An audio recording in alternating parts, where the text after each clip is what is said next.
आताच एक महत्त्वाची बातमी हाती येते। मुंबई पोलीस दलातील एक महिला पोलीस अधिकारी तब्बल 3 महिन्यांपासून बेपत्ता आहेत।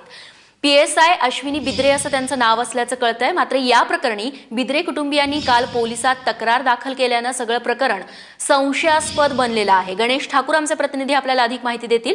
गणेश, तुझ्याकडे काय तपशील? मुंबई पोलिसांचे नाही तर ठाणे पोलिसांचे अधिकारी आहेत। ठाणेच्या सिव्हिल प्रोटेक्शन राईट जे आहेत त्याचा हे अधिकारी आहेत। पीएसआय यांची नेमणूक 2010 साली झाली होती, पण यांना पदोन्नती मिळून आता एपीआय होत्या।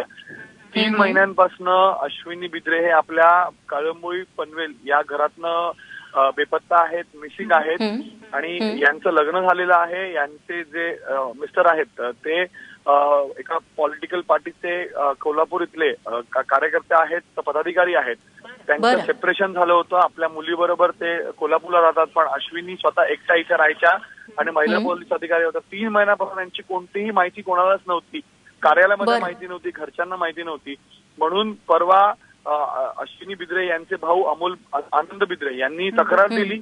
तक्रार देऊन याची माहिती दिली आहे, पण खळबळजनक माहिती आहे की 3 महिन्यापासून एक महिला पोलीस अधिकारी ऑफिसला रिपोर्ट करत नाहीये, त्यांच्या कोणाही संपर्क नाहीये।